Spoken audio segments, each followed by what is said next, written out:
Big, isn't it? This is my new to me Kozad steerable 9-axle, and in this video we're going to go over what this thing is, how it works, and what we can do with it. So this is a 9-axle, and I know you see only 6 axles on the trailer, but in trucking world you count all the axles that carry the load, and there are 9 of them. But this trailer here is a baby 9. There's triple 16s and baby 9s. This is a baby 9 where it's just got 2 tires here and 2 tires over there like normal. Whereas a triple 16 would have the 2 tires on the outside, 2 more on the inside over here, 2 more right here, then 2 over there, meaning 8 tires across the axle. In this axle group, 16 tires. And then since there's 3 of those groups, triple 16. Before we explain this trailer first and explain what the different parts are so that when we're talking about it, we're all on the same page. I know some of you know this, a lot of you don't. And some of you do know this, call them different names because they get called different stuff in different parts of the world. So this is the Jeep. This first part right here, that's the Jeep. This is the front neck, and it is removable. When the trailer sets on the ground, you see it's ramped up right here. The deck right here is the deck. Back here we have the rear neck, and on this trailer that neck is removable as well, which makes this deck interchangeable. You could put a beam in there, you could put extensions, you can switch it out to a drop side deck, different length, all kinds of options, including running this whole trailer without that deck even there at all. We'll explain that later. Now on most trailers, this would be the trailer axles, and then there'd be a hinge point right here, and that would be the booster. But on this one here, since it's a steerable, this right here is the rear dolly, and those are the axles that steer it. Jeep, neck, deck, neck, dolly. And then for some quick stats, all hooked up with my truck, we are currently 104 feet 6 inches long, 10 feet wide, and I'm not sure on the weight because we haven't scaled it yet, but it should be right around 80,000 pounds. I'm guessing 82 if the math all works out correct. I guess starting back up here at the front, the Jeep is a power tower Jeep. You can see this block of wood right here. This is the tower. Here's the base of the tower that comes down here. Obviously hydraulic lines are going into it. Big hydraulic rams out there. This plate right here normally sits down here, and that makes these ramps line up with these ramps so that you can run the neck down on the rollers to detach it. But you then fire up your engine, which is in there, and run your hydraulics to raise your tower up, and that's how you can adjust your deck height right here. And this will go up like way up here and get that deck like 3 feet off the ground under the deck. Obviously empty, not loaded. Loaded, it sags down. But either way, once you get the deck height where you want, you use your dunnage here, your blocks of wood, and you stack blocks of wood as needed to make up the height. And then you set all the weight back down so that the wood blocks are carrying the weight and it's not all on that lift tower section that you see right here. The deck, by the way, is 10 feet wide, and I haven't measured out yet, but I was told 25 feet from the base of that neck to the base of that neck. Back here is the rear tower. You can see there's the lift section that's part way up. Here's the base of the tower. Here's some blocks in here. This will normally sit all the way down in there when this lowers all the way down. And you can again raise it up and down to adjust the rear of your deck height. But this trailer has another little trick. As you can see, it's got a big old huge hinge right here. And then it's got shims right here. These pieces right here aren't actually connected. They just go down alongside the frame here to line everything up this way. So these shims, obviously I've got more shims sitting here, and there's a whole nother basket of smaller shims up there. Putting more space there kicks that up, raises the deck higher. Pulling shims out, making it smaller, sets everything down lower. So on top of that tower and all that travel there, you can adjust it right here as well. And yeah, the dolly has its own motor back here. You can see controls up here. Fire it up, shut it down, run your throttle. And yes, there are a couple little air leaks in this thing. Really, for the age of this trailer and how many different air connections there are, it's not bad, but we're still gonna get them fixed because air leaks really bother me. By the way, as you look at this trailer and see the condition it's in, I want you to guess what year this trailer is based on what you see, and see how close you can get down there in the comments.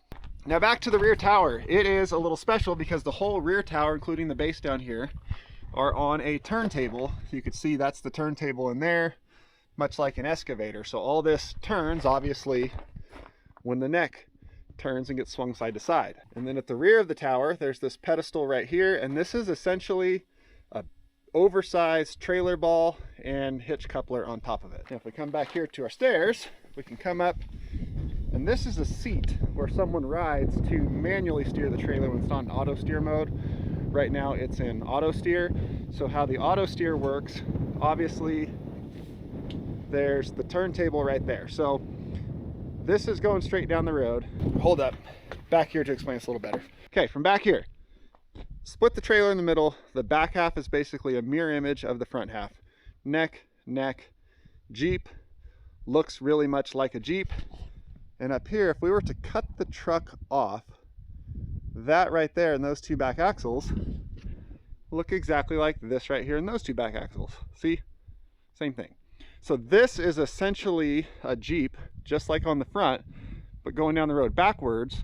And this is essentially the back half of a truck backing the Jeep down the road at like 65 miles an hour, which is kind of crazy, but it works. So from back here, if I needed to turn the Jeep that way, and I'm backing it up with this truck, and this is a truck, I had to turn the truck this way to swing the trailer that way and then follow it around. We're on the same page? Good, we're on the same page. Back up here. For now, ignore these big, huge hydraulic rams. They do nothing. So, turntable that the neck is connected to, pedestal over there with our steering bar on it, and back here, this is another turntable that you can see goes all the way down through the bottom, and this whole rear axle set, these two tandem axles, are mounted on the bottom side of that turntable, and as this moves, those axles move. So when that neck is straight, it's not right now, but when it's straight, that bar is the perfect length to make this straight, which makes this axle straight, which makes everything go straight down the road. Now, 100 feet up there, when I make a corner, you can see right now, the deck starts to swing around and follow me. As the neck turns the turntable, pushes this bar back, which turns this way, which turns the axles this way, and starts to steer the Jeep around after the trailer. And as it comes back in line with it, obviously it pulls this back in line, pulls all this back in line, and everything goes straight again. Same thing going the other way. Neck goes that way, that goes that way, pulls this that way, turns this, and it follows it all around. Very simple, ingenious idea that's been around for a very long time and works really, really well. But let's say we need to get in or out of somewhere really, really tight, a tight job site that a trailer this big would normally have zero hope of ever getting into. So we need to manually steer it. That's where these cylinders come in. What you do is you have your pilot car driver hop up here in this seat right here, fire up the motor, and once that motor up there fires up and it puts pressure to this valve body, it locks those cylinders in place. I should probably have explained that when that motor's off and there's no pressure in this valve body, the valve body goes into free float and these cylinders are free to just move around and follow along with whatever that bar makes them do. You could unpin the things, take them off, it wouldn't matter. But once that motor fires up, valve goes live, cylinders are locked in place. You then move this valve right here to create a little bit of slack in this bar, just, you know, wiggle back and forth a little. Flip your latch. The bungee cord I put there, it's not 100% necessary. It's actually not at all necessary. It's got this pin right here that locks it in place. But since I've never pulled this trailer, and I don't know anything about it, and I have lost a truck and trailer to a pin just about that same size that came out of somewhere it wasn't supposed to come out of there, I threw that bungee cord over it just to make me feel better. That way if that pin falls out, it's still holding the latch down, that stays latched, this stays behind that. Either way, you flip that latch up, grab that handle, pull the bar up, and you set it in its little collar right here, and it just rides right there and just kind of slides back and forth as needed, but it doesn't mess with that. Now, you run this lever here. This is the up and down of the tower. This is the steering, and somebody's sitting right here steering the trailer back and forth, or the dolly, as I drive the truck where I need to go, and they can crab it way over here, swing wide, cut narrow, do whatever we need to do. And then we need to back out of a job site with a big multi-piece trailer like this. All I have to do in the truck is back the Jeep up. Very simple. The person back here runs the steering back here and backs this out of a job site, out of a tight little area. And that's how this trailer can get loads into a lot of places that a normal trailer of this size would have no hope of ever doing. But that comes with a downside. Obviously, a steerable trailer is much, much heavier than a non-steerable trailer because it has all of this stuff. And since the weight limit is the same with the same number of axles, this trailer can't haul as much weight on the deck as the non-steerable version of one of these 9-axles, a baby 9 like this, because it's heavier. But the benefit is you can get it into places that a normal baby 9 booster style never could. So one's good for one thing, another's good for another thing. If there is no perfect trailer, if there was, it's just what we'd all have. Oh, I almost forgot to tell you about the absolute disaster I averted earlier. And these shiny hoses right here probably give you a clue why. So I spent enough time in this turnout looking at those mountains and this highway out here in the middle of nowhere, Nevada. Hey, that sign says next gas 80 miles, and we're probably pretty close to the same distance that way to the next gas. So I am going to get moving up the road. I bought this trailer in Hurricane, Utah. Yes, it was on Marketplace, I know. And while I was down there, I did see Matt. We had dinner, just hung out. It was great. No YouTube, no cameras, just getting to hang out and two guys BS for a while. It was a really nice change of pace. So that was in Utah. I'm now in Nevada. We're heading to Oregon. Let's get going. We'll check out some more of this in a minute. Well, for you, it'll be like 2 seconds.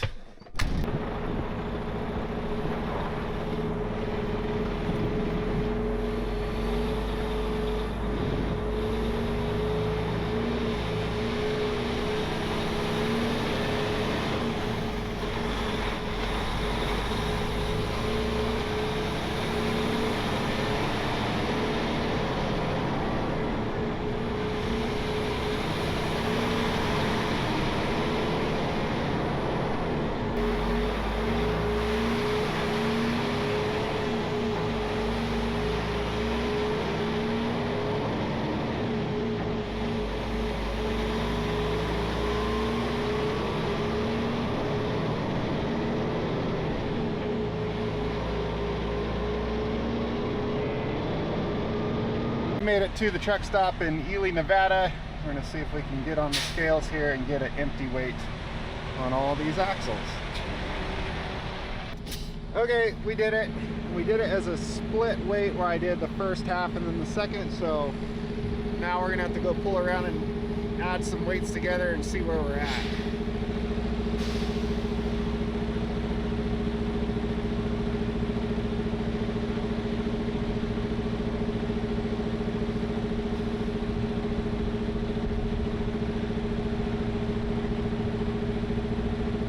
Okay, I've been doing lots of mathing, lots of measuring here, and going over the weight tables. Oregon's a super confusing, absolutely pain in the ass state when it comes to heavy haul. California is a freaking dream compared to Oregon. But on weight table 4 in Oregon with this truck and trailer, I'm going off of what I think I can realistically scale out on the axle, because I know I'm not going to get 21,500 pounds on the front axle of this truck with the shorter neck on that Jeep. So I'm basing it off of realistic numbers of what I think I can actually get to go onto the axles. On weight table 4 in Oregon, I can put 108,500 pounds on the deck of this trailer. If I go to weight table 5, which this is a little bit longer of a permit process time, I can put 128,500 pounds on the deck of this trailer. And then in California, on purple weight in California, I should be able to put 120,000 on the deck of the trailer. After that, most states, they have so many different rules. It'd be really nice if all the states just said, here's your weight rules for stuff, but they don't. They're all different. So this configuration is actually this 2 + 2 + 2, 8 tire groups, no drop axle on the truck setup. Kind of works really well everywhere. It's pretty close to the same, but if you were to go to a tri-axle or a drop axle on the truck or 16 tire groups, then as you start going across different states, it gets really, really tricky. So yes, this can't haul as much as a 16 with a drop axle truck. It also didn't cost me $1 million for the whole setup either. But it's also much closer to even as you go across different states on weights. But basically between 110 and 125,000 pounds, depending on where I'm at and what I'm doing on the deck. So I'm happy with that. Okay, now I don't know if earlier I mentioned the absolute disaster I averted. I might have, I might not have. Either way, I'm telling you now. So these lines right here, actually now I'm thinking I did. Notice they're brand new. When I picked this trailer up, obviously this trailer was sitting in Hurricane, Utah. If you've ever seen any of Matt's off-road recovery videos, you know it is very sunny there. And sun eats up these plastic lines like crazy. So these are coiled lines like this. Obviously this turns and moves and goes up and down, and also this this whole neck is removable. You can unpin it from the hat box here on top of the tower, and you can put a bunk plate in here and use this, put a bunk plate in the Jeep, get rid of the whole deck and both the necks, and use this setup. This is a steerable dolly to haul like beams and big stuff like that. Either way, this line was not, I'll show you actually, it's right here. I pulled it out to show. This is the supply line that was running back to that dolly, because those lines feed that whole dolly group back there. This is not okay. Clearly this trailer sat in the sun a lot. This the guy said he's selling it because he hardly ever used it in 2 years. He's hauled 10 loads on it. But yeah, that's not good. That wouldn't pass the DOT inspection. Super hard and brittle. Listen, they shouldn't make that cracking noise. And I thought, man, just my luck, I'm going to be doing 60 miles an hour down the highway. This will be bouncing around and that'll split, which will dump all the air out of the dolly, which will lock up all the brakes. And on top of wiping out a whole bunch of very nice tires, 16 of them, I do not want to know what would happen if this steerable dolly group completely locked up and went skidding and crazy down the road at 60 miles an hour. So I drove about a half hour up the road to the nearest truck stop, got those 2 brand new lines and swapped them out. And while I was taking this line off, I heard a crack and it split right there from me bending or just moving it like that to take it off the glad hand on the back there. So that was very, very close call, and I'm very glad I stopped to put brand new lines on it. Like I said, I don't know what would happen if that blew all the air to this dolly going down the highway. I know the tires would lock up, but I don't know how straight it would stay. So it would either be really expensive or it would be incredibly expensive. So we're gonna head up the road again, try to get to Wells, Nevada. Our permits have us running up that way. So obviously I have to run this under permits, even empty, for the size. Turns out not the weight. I thought I'd be overweight, I'm not. And I'm gonna try to get to like Battle Mountain or somewhere in there tonight to stop. With this size, Nevada will allow me to run at night on my permits, but I have hours of service I gotta follow. So we're gonna pull out of here. I gotta make this turn, and what I gotta be very careful of, since I'm so close to the curb, is not swinging my rear axles out into it, because one thing you do have to be careful of with the steerable is when this turns that way, in order to turn this that way, these turn that way, and if you pull right up against something and turn away from it, those will swing out into it. So one handy thing about this trailer, axles, we start from the front. So axles 4 and 5 right there, and axles 6 and 7 are 10 foot wide, and then the steerable axles at the back here, axles 8 and 9, are 8 foot wide like the truck. So that gives you some extra room for this to start swinging over before it's going to hit something, but you still got to be really careful of your tail swing. So we made it to, oh, that guy's moving, hold on.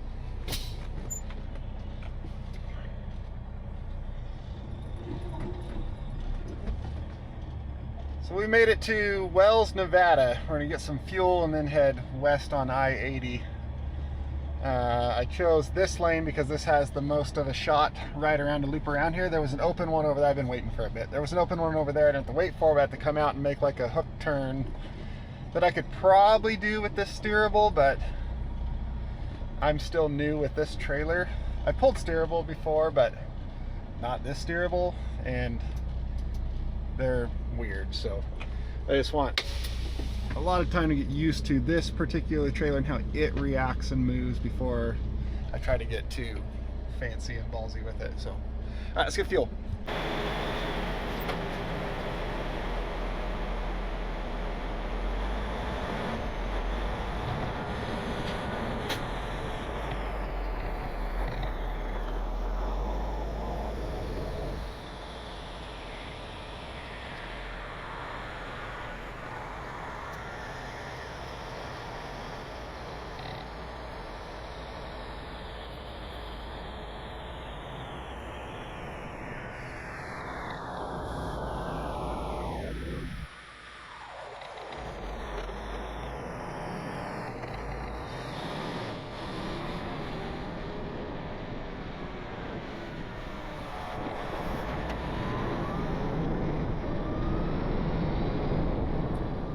Okay, it is the next morning.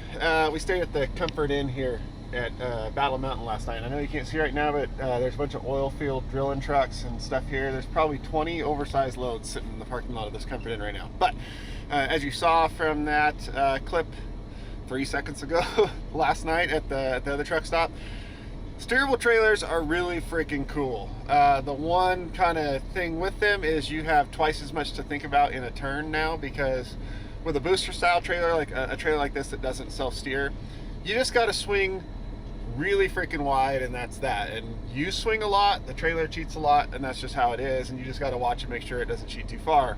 With this trailer, you got to make sure the deck doesn't cheat too far in the middle, but you also got to make sure the dolly doesn't swing too far to the outside on the other. So you got two things to think about in a turn and watch for, and one of them is on the opposite side, 100 feet away from you over there. So it can be a little tricky, like I said, until you get really used to the specific trailer you're pulling. They all pull a little different. If you put a deck extension in this, which this trailer can take, that completely changes how it reacts. So just time with this trailer to get used to the swinging and wiggling around that it does, like kind of like pulling a slinky. So yeah, we're gonna let this finish warming up, try to get some heat coming out of this heater, and then head to Winnemucca and then up north to Oregon. Over real quick, you're probably wondering why I got a hotel, won't have a sleeper. Well, it's because the older I get, the less I want to sleep in a sleeper, and the more I want to sleep in like a real bed and have a shower and all those things. So that's what I did.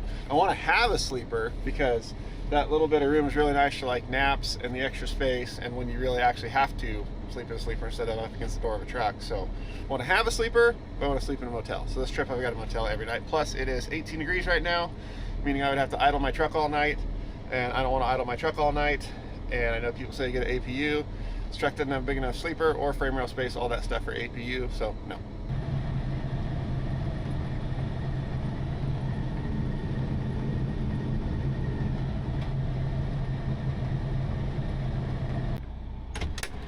All right, we have made it to McDermott, Nevada, which is the border of Nevada and Oregon. Like right there is the border. The town is this big, and some of the buildings, most of the buildings are in Nevada, some of the buildings are in Oregon. But before we go any farther, we have to make one change to our setup here, which is this. Okay, that sign is not good enough for Oregon, so we gotta put this sign on.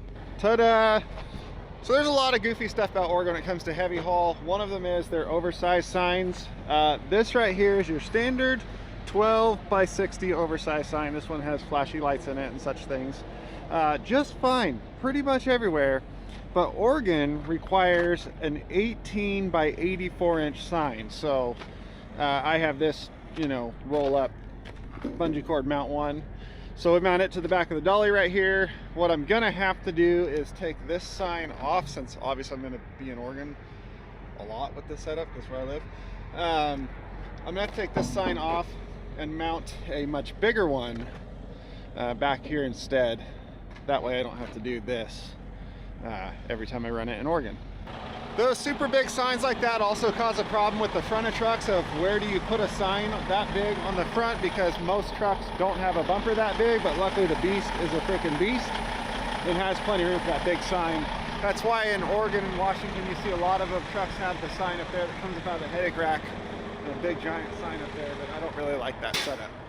And yes, I parked this thing all crooked and goofy like this because one, it looks way cooler than parking in a straight line when you have a steerable, and two, so I could check the turntable rotation and see how much rotation that neck has before it hits the stops, because obviously those rams are going to bottom out at a certain point.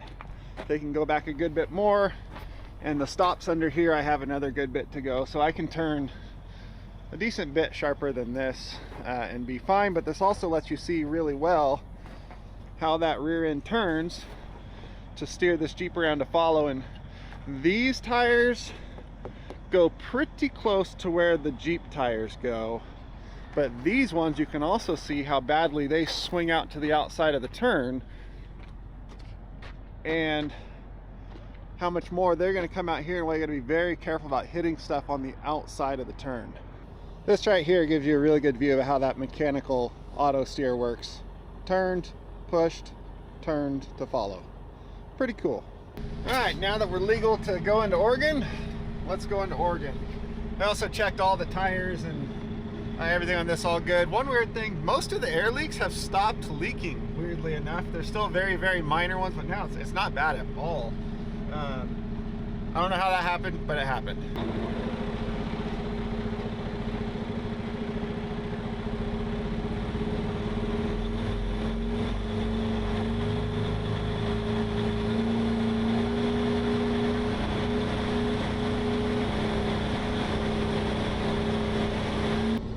Hey, we're coming down the hill and it got really icy, which means you got to be really careful when you're pulling a trailer like this, because we are 80,000 pounds and I have basically none of that weight on my drive axle. So you hit the jakes, or even going up the hills, hit the throttle, you'll lose traction on your drives and start sliding.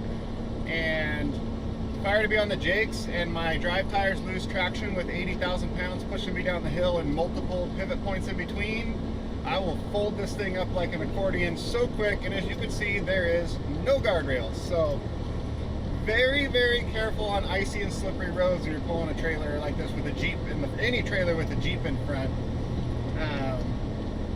So we're taking it easy using the foot brakes, not the engine brakes. Obviously, if you're loaded and you know we're 200,000 pounds, we're gonna have to use engine brake.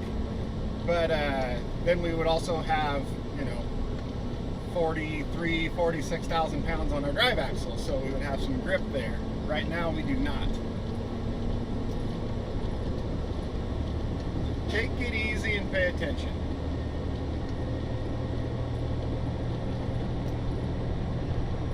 All this is ice, look at that. This whole lane is ice down here. This must have just recently come out of the shade into the sun.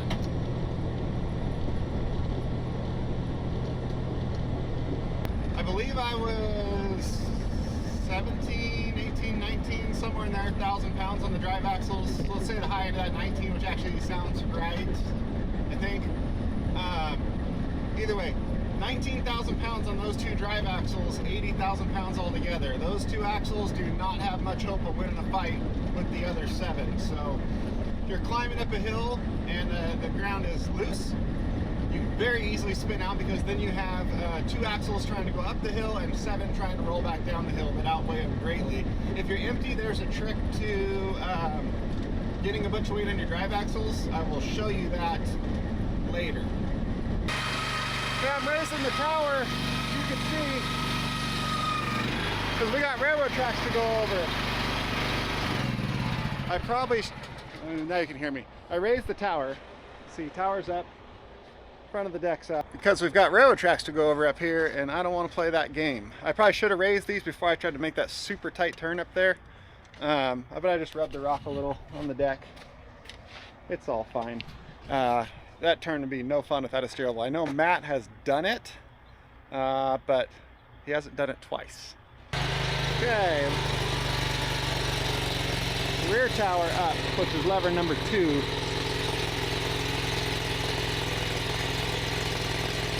I left the choke on a little bit on that engine. I hope it doesn't die.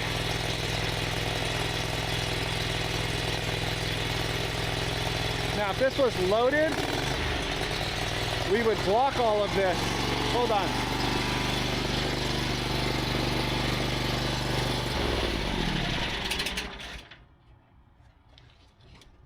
Batteries are dead. I gotta get some new ones for this thing.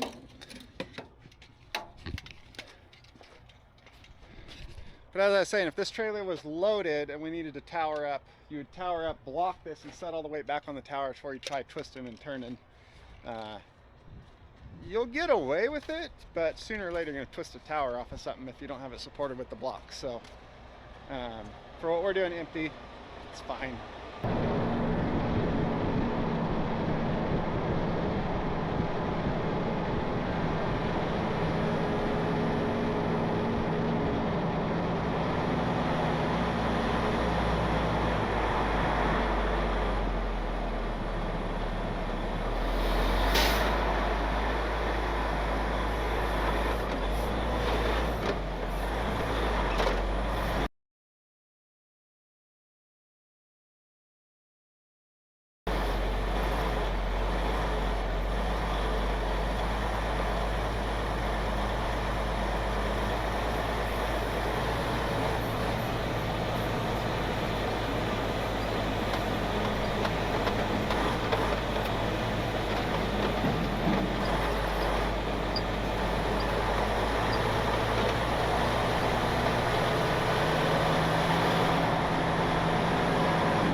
Okay, we have finally made it and got this thing parked. And I pulled around here and pulled up here, got over it, and then backed it into here without using the manual steer. It's kind of goofy, but you can make it do somewhat what you want if you wiggle your front tires enough as you back up. But either way, this obviously not going to fit at my house, zero chance. So my buddy Matt, Tumalo Transport, you've seen a few times on here, he said, no problem, you can park it in my yard. Guess what? It doesn't fit at Matt's yard either. I mean, it does, but you have to manually steer it through that one tight section there. He's got a really nice yard, but you got to go like over the hill and through the dell and to grandma's house through the woods or whatever to get here. So that is a problem with this trailer, is I don't have like a permanent home to park it at. So Matt's nice enough to let me keep it at his, but obviously that driveway going in and out regularly is not going to be ideal at all. So I am on the hunt for a yard space to park this setup in. I got to find something. But either way, I'm going to drop the towers down, put some landing gear on the ground, get this thing unhooked, and go home, because that would be nice. Like, I know you guys probably want to see, fall off my trailer, the neck come off and how that does and everything up there. We're not going to do that right now because, there we go, down. I've been on the road for 4 days, 2,000 miles round trip, obviously. I'm ready to go home, hang out with the girls, and just relax for a bit. So I'm gonna get this tower on the ground, do that. But I am very happy that this trailer just went 1,000 miles without a single issue. No problem at all. Very happy about that. Does need a few little things here, but in all reality, I could go if I had chains. Load it up right now and haul a load with it. It's ready to work. Couple little side markers here and there need to replace, but I have a bunch of those at home. Couple now very minor air leaks at all, like nothing bad. So that makes me happy. I don't know how they fixed themselves, but they did, and I'm gonna go with it. One is, probably hear it, that valve right there is just ever so slightly leaking now. Not bad. So towers are down. You can see that puts the neck right down on the Jeep frame. And this neck is so tall because that's what makes those tires clear, as they swing back and forth underneath it. And here's the deck, nice and low to the ground. Like I said, if we pulled out those shims and put even smaller shims in, this would get even lower, or bigger shims would set it higher. And you can do all your ride height and stuff back there. The front, this is about as low as it goes. There is no shim and stuff in the front, but once you put some weight, if this had 120,000 pounds on it, it would probably still be sitting on the ground just from the flex in the steel, and you use the towers to lift it up. Which means zero chance this trailer is coming in and out of this yard loaded, which is not a huge deal, but would be nice to be able to do. Okay, I'm gonna get this unhooked. Okay, now we are done. The trailer is parked, the truck is unhooked. I do want to show you how that manual steer works, like what we just did, but obviously not when we like have to get out of the road like that. So I think a view from back there doing it would be really cool. We'll pull the neck, reconnect the neck, show how all that works, go through the whole thing. Got a couple little maintenance items to do to it, then go spend like $5 grand on chains and binders, and it will be ready to go to work. So for now, I'm gonna hop in this one last little short time, run over home, see the girls, hopefully relax for a day or two, and we will see you guys on the next one.